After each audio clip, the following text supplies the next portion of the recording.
BPSC मस्ती अकादमी में आप सभी को बीपीएससी मस्ती अकादमी में आप सभी को दोस्तों को नमस्कार। आज मैं लेके आया हूँ प्राचीन भारतीय इतिहास से संबंधित महत्वपूर्ण तथ्य जो आपको परीक्षाओं में 100% सफलता दिलाने में ये आपको महत्वपूर्ण योगदान देगा। अगर मेरा वीडियो पूरा तक देखते हैं तो आपको यहाँ से कुछ ना कुछ क्वेश्चन जो एनसीईआरटी की जितनी सारी बुक है उनसे छाटा हुआ है और बहुत सारा बुकों को तथ्य और आधार के आधारित पर इसमें समाहित किया गया। ये उन महान गुरुओं का नाम मैं बता रहा हूँ, उनका मैं नोट्स मैं पढ़ा रहा हूँ आपको, जिनका पटना में परचम, पटना नहीं पूरे इंडिया में परचम लहराया जा रहा है। यहाँ से दोस्तों मैं बताता हूँ हर साल कम से कम 1000 दरोगा निकाला जाता है। ये जीएस के इनसे हम पढ़े खुद है दोस्तों, और इनसे हम खुद पढ़े और इन्हीं का नोट्स मैं खुद पढ़ा रहा हूँ, क्योंकि इनका नोट्स है और इसके आधार पर मैं भी अपना एक नोट्स तैयार कर रहा हूँ दोस्तों। इनका नोट्स ऐसा लाजवाब है, ऐसा लाजवाब है कि आप पूरा वीडियो अगर देख लेते हैं, पूरा इतिहास का वीडियो अगर देख लेते हैं आप, तो समझ लीजिए इतिहास से एक क्वेश्चन भी आपको छूटने वाला नहीं है। तो कहा गया कि जब तक तोड़ेंगे नहीं तब तक मैं छोड़ूंगा नहीं, और मैं भी एक इंसान हूँ। आप जानते हैं दोस्तों, एक अकेला व्यक्ति मांझी पूरे पहाड़ को काट करके रास्ता बना दिया। वही है नोट्स दोस्तों, कि इस नोट्स को अगर आप पढ़ लेते हैं तो समझ लीजिए आपका बीपीएससी से लेकर के किसी भी कंपटीशन एग्जाम है उसमें अगर हिस्ट्री से क्वेश्चन छूट जाएगा तो कहना। तो वीडियो को जरूर लास्ट तक के जरूर देखिएगा दोस्तों। लेकिन आप अगर मेरे चैनल पर नए हैं तो मेरा चैनल को सब्सक्राइब जरूर करिएगा, लाइक जरूर करिएगा, शेयर जरूर करिएगा दोस्तों। जितना ज़्यादा से ज़्यादा हो आप इस वीडियो को फैलाइए, लोगों को बताइए। तो बिना वक्त गवाए दोस्तों मैं चलता हूँ, आज शुरुआत करता हूँ। आज से मैं शुरू कर रहा हूँ प्राचीन भारतीय इतिहास के बारे में जानकारी। इन्होंने लिखे हैं कि प्राचीन भारतीय इतिहास को 3 भागों में बांटा गया है। कितने भागों में बांटा गया है? 3 भागों में बांटा गया है। कितने भागों में दोस्तों? 3 भागों में बांटा गया है प्राचीन इतिहास को। तो देखते हैं 3 भागों कौन कौन है। एक है प्राऐतिहासिक, जो प्री हिस्टोरिकल एज बोला जाता है। दूसरा आधा ऐतिहासिक, जो प्रोटो हिस्टोरिकल एज बोला जाता है। तीसरा ऐतिहासिक है। क्या है तीसरा? ऐतिहासिक। धीरे धीरे हम अगेन करेंगे, धीरे धीरे हर चीज को मैं समझूंगा कि कैसे इतिहास के आया। तो इनका शुरुआत है, देखते हैं।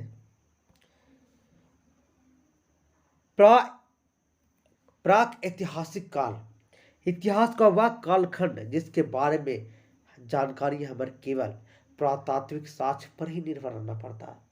मैंने पहले जो पूर्वज को जो मानव है वो उन्होंने जो चीज बना करके धरती पर गया और छोड़ करके गया, उसी को खुदाई के आधार पर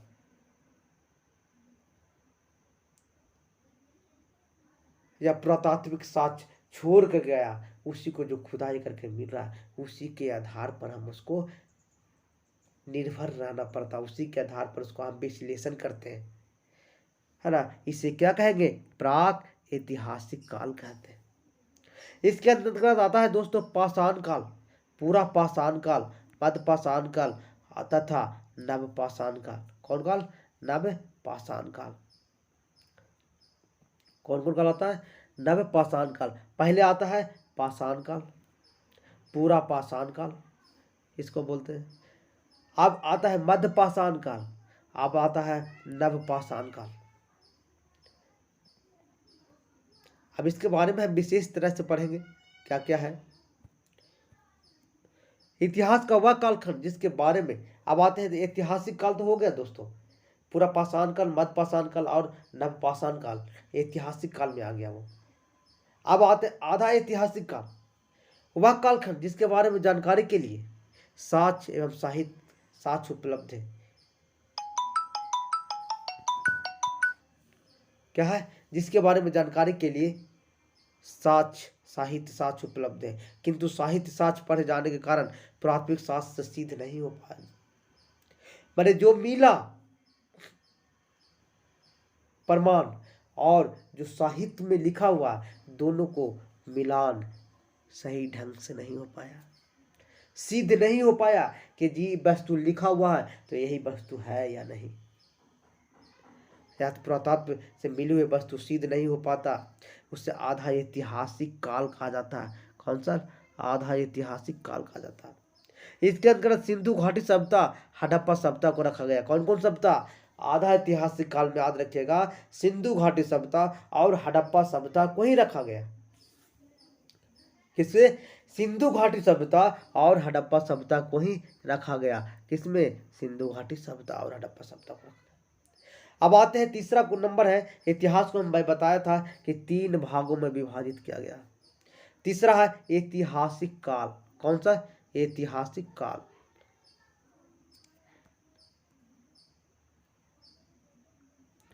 देखते हैं इसको। इतिहास का वह कालखंड जिसके बारे में जानकारी के लिए पुरातत्व साक्ष्य और साहित्य साक्ष्य उपलब्ध है। कहने का मतलब है पुरातत्व में मिला हुआ साक्ष्य और साहित्य में जो लिखा हुआ है, दोनों साक्ष्य उपलब्ध है। साथ ही साहित्य साक्ष्य को पढ़े जाने के कारण पुरातत्व से मिले हुए वस्तु सिद्ध हो पाता है। यदि जो मिला और जो लिखा हुआ है, दोनों एक साथ अगर सिद्ध हो पाता है, उसी को ऐतिहासिक काल कहते हैं। क्या कहते हैं? ऐतिहासिक काल कहते हैं। तो याद रखिएगा दोस्तों, इतिहास को 3 भागों में बांटा गया, प्राक ऐतिहासिक, आधा ऐतिहासिक और आधे ऐतिहासिक, है ना, और ऐतिहासिक काल। जिसको प्राक ऐतिहासिक वो कहेंगे जो साक्ष्य के आधार पर ही विभाजित किया गया। किसके आधार पर? साक्ष्य के आधार पर ही उसको विश्लेषण करके, ये नवपाषाण काल के, ये पाषाण काल करके, है ना, ये मध्य पाषाण काल का। आधा ऐतिहासिक किसको कहेंगे? जिसमें कहा जाता है कि वस्तु मिला लेकिन जो साहित्य मिला उसके बारे में जो लिखा गया वो दोनों का मैच नहीं कर पाता है दोस्तों, उसे आधा ऐतिहासिक काल कहते हैं। अब ऐतिहासिक काल उसको कहते हैं, याद रखिएगा, कि जो भी चीज मिला, साक्ष्य प्रमाण जो मिला, लेकिन उसके बारे में साहित्य में लिखा हुआ और दोनों मिला करके सिद्ध हो गया कि नहीं ये वस्तु ये लिखा है और यहाँ प्रमाण है, तो इसी को ऐतिहासिक काल कहते हैं। क्या कहते हैं? ऐतिहासिक काल कहते हैं। अब आते हैं दोस्तों ऐतिहासिक स्रोतों के बारे में, कैसे कैसे पढ़ना अध्याय। तो ऐतिहासिक जो स्रोत है उसको देखते हैं। ऐतिहासिक स्रोत को 2 भागों में बांटा है। कितना भागों में? 2 भागों में। प्राचीन इतिहास के स्रोत जो है उसको 2 भागों में बांट दिया है। प्राचीन इतिहास का स्रोत, कौन का? प्राचीन इतिहास का स्रोत को 2 भागों में बांट दिया है। पहला साहित्य के आधार पर और दूसरा पुरातात्विक के आधार साक्ष्य पर। साहित्य साक्ष्य के आधार पर कहने का मतलब है कि लिखित के आधार पर, और पुरातात्विक साक्ष्य के आधार के मतलब है कि जो भी चीज पहले के लोग व्यवस्थित करके गया और जीवन लीला समाप्त हो गया और वो चीज खुदाई के फलस्वरूप मिला, उसी के आधार पर पुरातात्विक साक्ष्य कहेंगे। साहित्य साक्ष्य का मतलब है कि जो भी मानव थे, जो भी थे, उसको मौखिक या लिखित साहित्य के रूप में दे गए। तो साहित्य साक्ष्य को भी 2 भागों में बांटा, याद रखिएगा। साहित्य साक्ष्य को भी 2 भागों में बांटा। पहला धार्मिक के आधार पर बांटा और दूसरा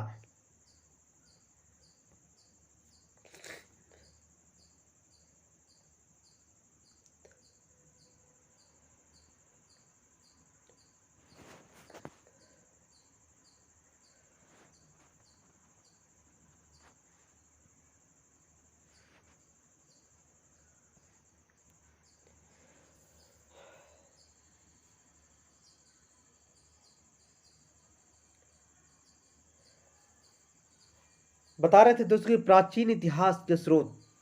प्राचीन इतिहास को 2 भागों में बांटा गया, जिसको एक साहित्य साक्ष्य के आधार पर, एक पुरातात्विक साक्ष्य के आधार पर। तो साहित्य साक्ष्य में भी दो भागों में बांटा गया है।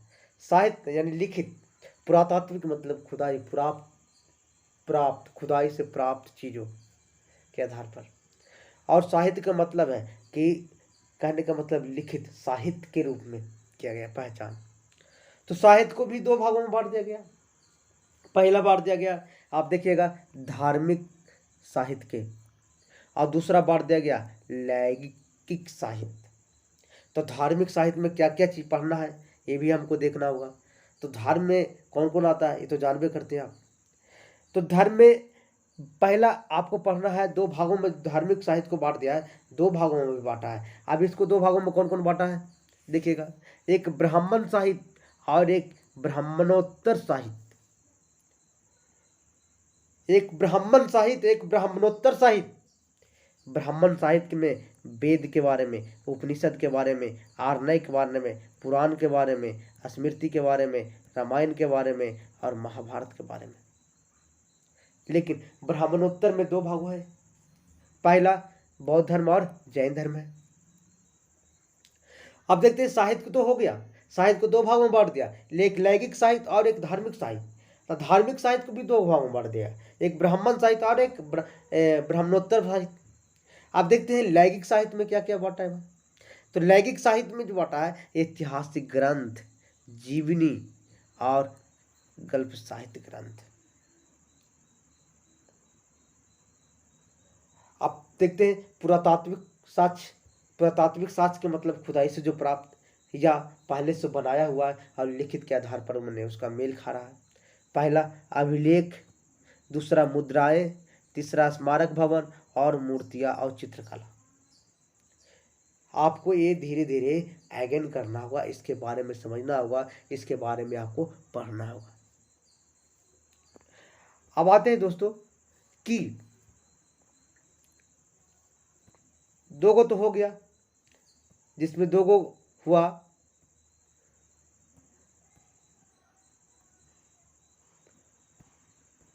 साहित्य साक्ष्य और पुरातात्विक साक्ष्य। क्या साहित्य साक्ष्य और पुरातात्विक साक्ष्य। तीसरा जो आता है विदेशी यात्रा विवरण। क्या आता है, ये विदेशी यात्रा विवरण से भी हम समझते हैं कि भारत में कौन कौन लोग आए, कब कब आए, कौन कौन किनके शासन काल में आए, उसके बारे में जानकारी भी लेना है। उसके बारे में भी हमको रीडिंग करना, उसके बारे में भी जानकारी प्राप्त करना, उसके बारे में भी पढ़ना। इससे बहुत सारे क्वेश्चन एग्जाम, कंपटीशन एग्जाम में पूछे जाते हैं। तो देखते हैं क्या है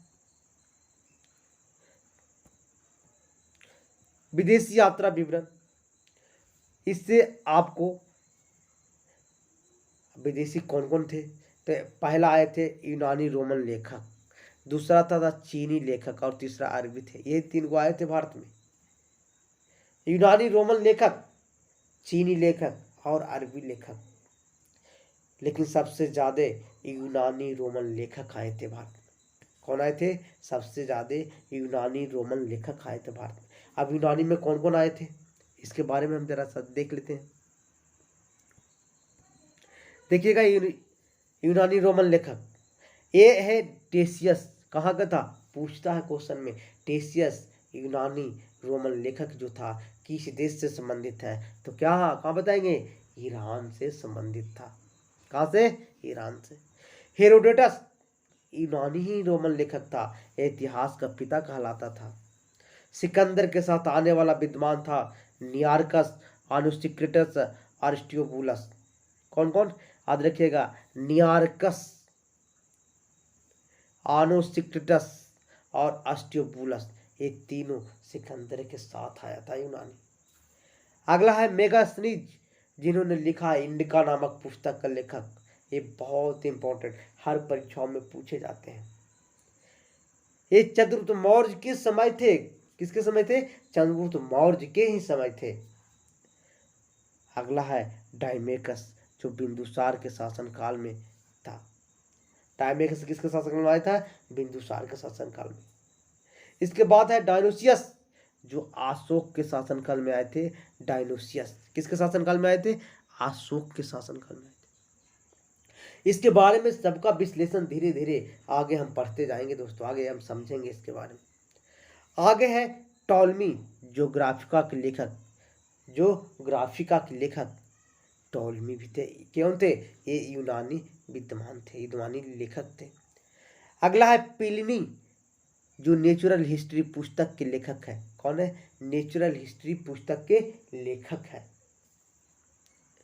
अब आते हैं यूनानी रोमन लेखक कितने हुए दोस्तों, देख लीजिएगा, 1 2 3 4 5 6 7 8 8 गो भारत पर समय के अनुसार यूनानी रोमन लेखक आते रहे। हर राजा, हर शासन काल में आते रहे।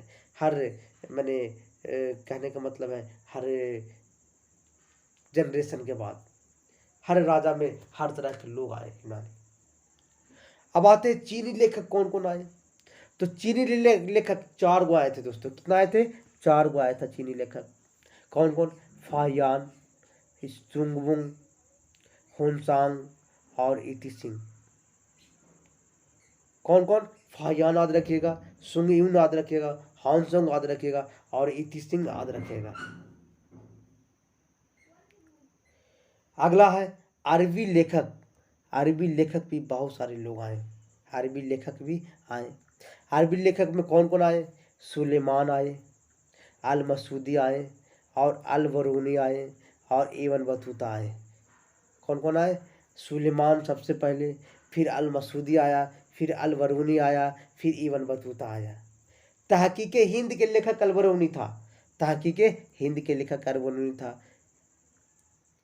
तो इसी तरह से विदेशी लोग भी इंडिया पर आते रहे अनेक राजाओं के शासनकाल में, अनेक राजाओं के शासनकाल में।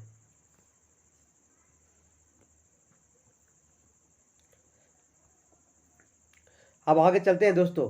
वीडियो को आप लास्ट तक देखते रहिएगा। जब तक आप वीडियो पूरा नहीं देख पाइएगा आपका रिवाइज नहीं होगा, आप अच्छे से रीडिंग नहीं कर पाइएगा, आपका एग्जाम में क्वेश्चन छूट ही जाएगा। तो देखते हैं।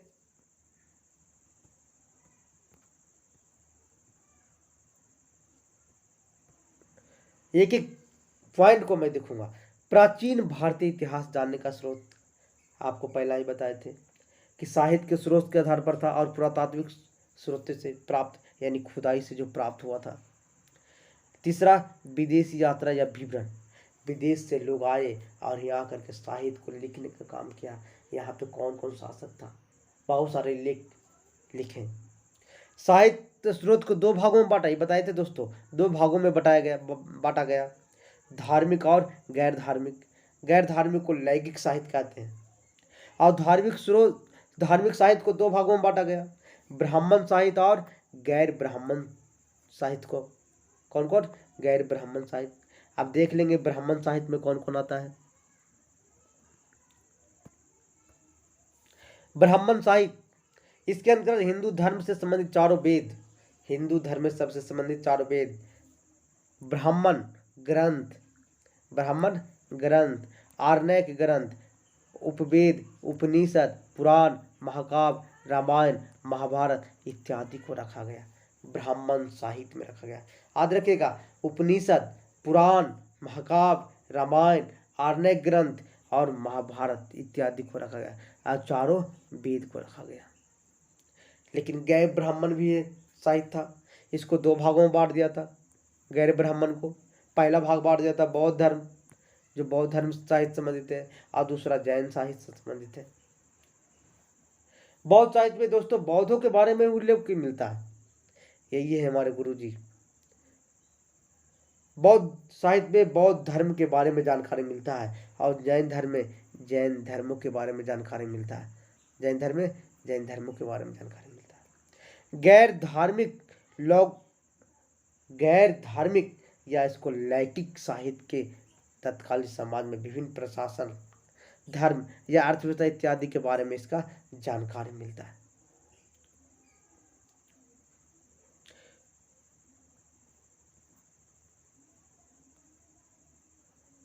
अब देखते हैं दोस्तों,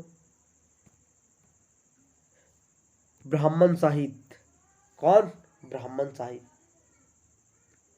ब्राह्मण जो लोग थे सबसे पहले उन्होंने सबसे ज़्यादा मान्यता दिए तो वेद को ही मान्यता दी।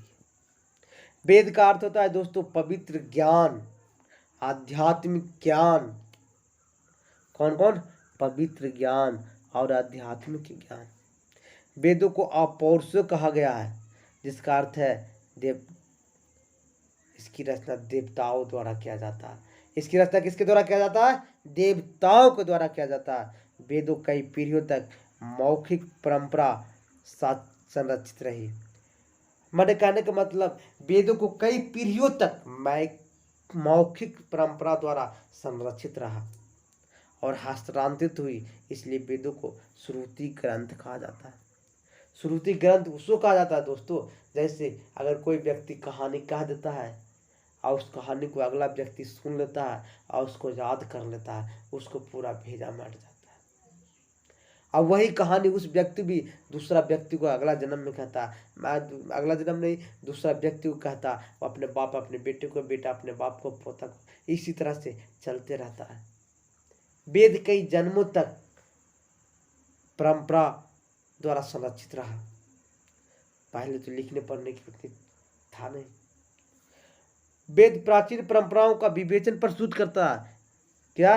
वेद प्राचीन परंपराओं का विवेचन प्रस्तुत करता है। इसे संहिता कहा जाता है। इसे क्या कहा जाता है? संहिता कहा जाता है। संहिता।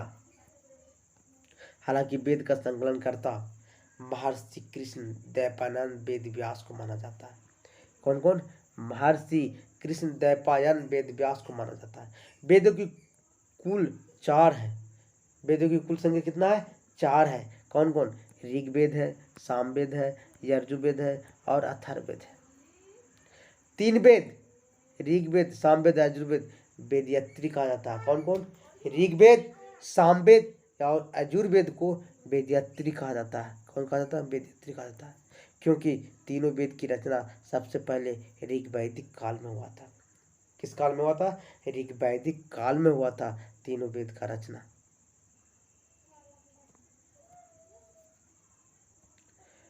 अब आते हैं आगे दोस्तों। वीडियो को आप पूरा बने रहिएगा। जब पूरा वीडियो भी तब तक बने नहीं रहते तब तक आपको कुछ समझ में नहीं आएगा। अथर्ववेद, जिसे वेदयत्री,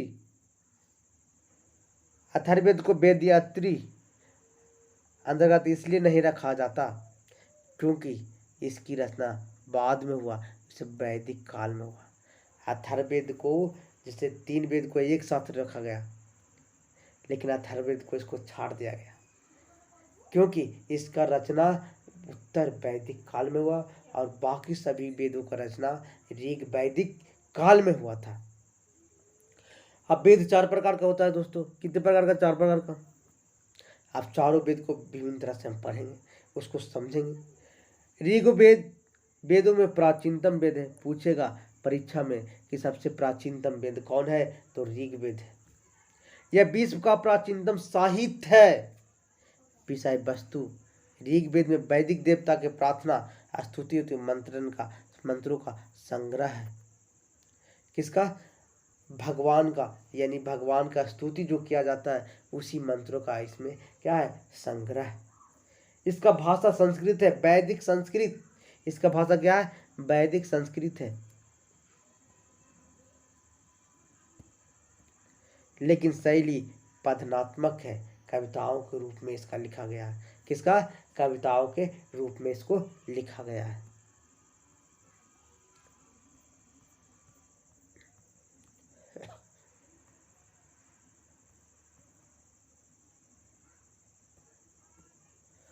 अब आते हैं दोस्तों, ऋग्वेद में आर्यों को राजनीतिक प्रणाली एवं इतिहास के विषय पर चर्चा किया गया है।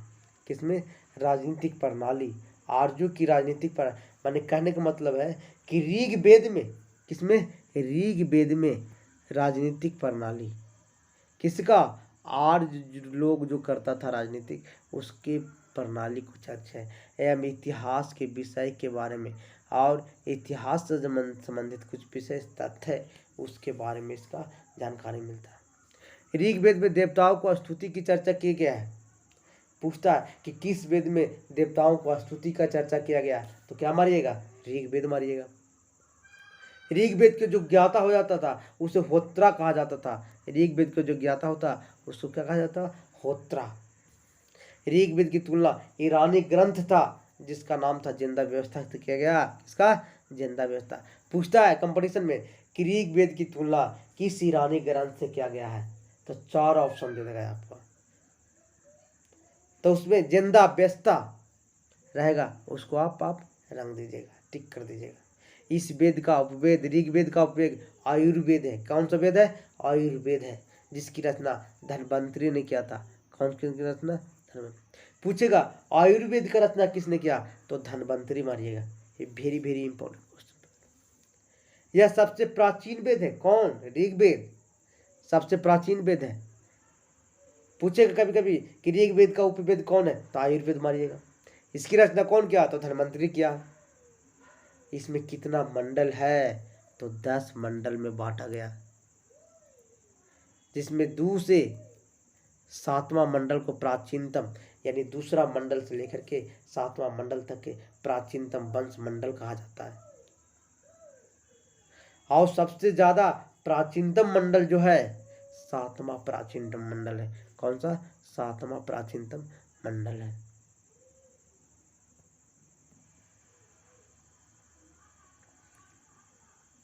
अब आगे आते हैं दोस्तों, वीडियो को बना रहिएगा।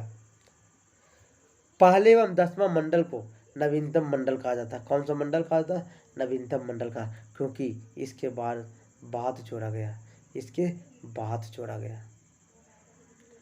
8वें मंडल को एकमात्र मंडल है जिसमें हस्तलिखित शब्दों का प्रमाण मिला। पूछता है कि कौन सा एकमात्र मंडल है जिसमें हाथ से लिखा हुआ का प्रमाण मिलता है, तो कौन सा मंडल? 8वां मंडल। कौन सा मंडल? 8वां मंडल प्रमाण मिलता है।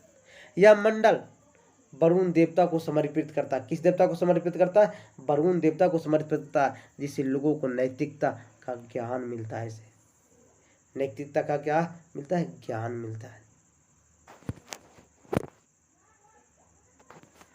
ऋग्वेद के 8वें मंडल में महिला मंत्र सृष्टाओं की रचना किया गया। किसका? महिला मंत्र सृष्टाओं। पूछता है कि ऋग्वेद के कौन से मंडल में महिलाओं मंत्र का सृष्टाओं की रचना किया गया, तो क्या मारेंगे? 8वां मंडल मारेंगे। क्या मारेंगे? 8वां मंडल मारेंगे। अब महिला सृष्टाओं क्या क्या है उसके बारे में हम चर्चा करते हैं।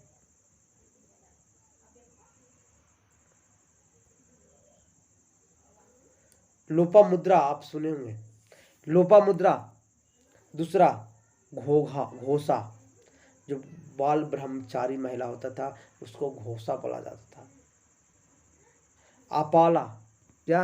अपाला और विश्ववारा, ये 4 को था। महिला दृष्ट है ना, कितना था? 4 को था। 9वें मंडल में सोम देवता को उल्लेखित है। सोम देवता जो होते थे जंगल के देवता है, यानी जंगल को जो राजा होता था उसको सोम को समर्पित कर दिया गया था। इसमें कहा गया था 9वें मंडल में कि मैं एक कवि हूँ, मैं कवि हूँ, मेरे पिता वैद्य है और मेरी माता चक्की चलाती है। मैं एक कवि हूँ, मेरे पिता वैद्य है, मेरी माता चक्की चलाती है। क्या चलाती है? चक्की चलाती है। 10वें मंडल के पुरुष सूक्त में पहली बार शूद्र जाति का भी प्रयोग किया गया। कौन सा मंडल? पूछता है कि किस मंडल में, ऋग्वेद के किस मंडल में निम्न जाति का वर्णन किया गया? पुरुष सूक्त का में पहली बार निम्न जाति का वर्णन किया गया, तो कौन सा मंडल? 10वें मंडल पढ़िएगा। कौन सा मंडल? 10वें मंडल। ये भी कभी कभी क्वेश्चन पूछता है दोस्तों कि तीसरे मंडल में गायत्री मंत्र का चर्चा किया गया, तो क्वेश्चन ऐसे नहीं पूछेगा, पूछेगा कि किस वेद में गायत्री मंत्र का उच्चारण किया गया, तो पहला याद रखिएगा ऋग्वेद।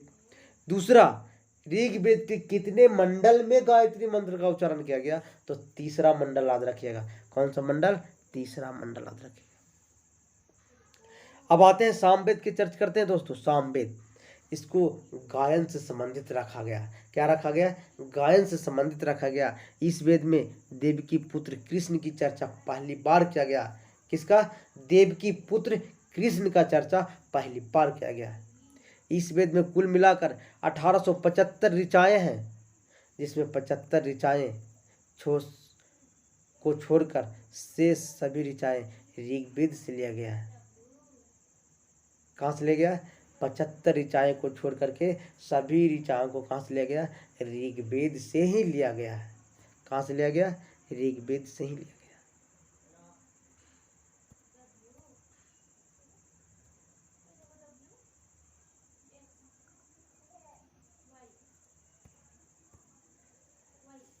आगे आते हैं दोस्तों कि भारतीय संगीत का जन्म स्थली सामवेद को ही माना जाता है। किसको माना जाता है? सामवेद को माना जाता है। वेद देवताओं को स्तुति गायन शैली रखा गया। कौन सा? सामवेद। देवताओं को भी स्तुति का रखा गया या गायन शैली रखा गया? सामवेद को। वेद के दाता जो ज्ञाता हो जाता था उसको उद्गाता कहते थे। सामवेद को जो पूरा तरह से ग्रहण कर लेता था उसको क्या कहते थे?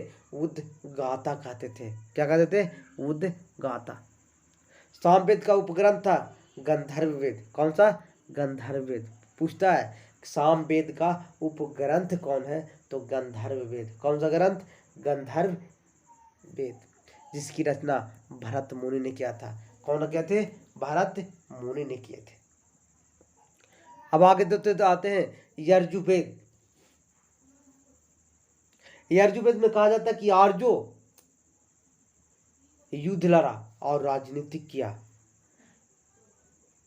या यज्ञ किया, उसका चर्चा यजुर्वेद में किया गया है।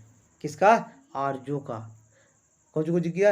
यज्ञ किया, युद्ध किया, इसका चर्चा एकमात्र यजुर्वेद में ही किया गया है। अब आते इस वेद में आर्यों द्वारा किए जाने वाले यज्ञ और युद्ध की चर्चा जो तो किया गया है, लेकिन यह एकमात्र वेद है जो गद्य और पद्य में लिखा गया है। कहानी और कविता दोनों में लिखा गया है। कहानी एवं कविता, गद्य एवं पद्य का मतलब होता है कहानी एवं कविता दोनों भाषाओं में लिखा गया है। कौन सा वेद? यजुर्वेद। इस ग्रंथ का उपवेद है धनुर्वेद, जिसकी रचना विश्वामित्र ने किया था। कौन कहते? विश्वामित्र ने किया था। यजुर्वेद में आर्यों एवं अनार्यों दोनों की चर्चा मिलता है। किसका? यार्ज का भी मिलता है और अनार्ज का भी मिलता है। आर्य और अनार्य दोनों का मिलता है। इसे वेद का ज्ञाता या अर्थव्यू कहा जाता है। तो नेक्स्ट वीडियो के लिए आप मेरा चैनल को सब्सक्राइब जरूर करिएगा, ताकि आप अगला अभी वेद को पढ़ना बाकी है, तो इसलिए शेयर, सब्सक्राइब और लाइक जरूर करिएगा दोस्तों, ताकि जितने सारे मैं क्वेश्चन इससे बताऊंगा, जितने सारे पढ़ाऊंगा, वो आपको वेरी एग्जाम क्वेश्चन में पूछे जाने की 100 नहीं 200+ गारंटी है। उन महान टीचर, उन महान समाज सेवी, उन महान देवता को मैं PDF डाला हूँ, जिनसे मैं खुद पढ़ा हूँ, और उनकी परचम पूरे इंडिया पर अच्छी तरह से लहराया जाता है। थैंक यू दोस्तों। शेयर, सब्सक्राइब, लाइक जरूर करिएगा। नेक्स्ट वीडियो के लिए वेट करिएगा, लाइक करिएगा, सब्सक्राइब जरूर करिएगा।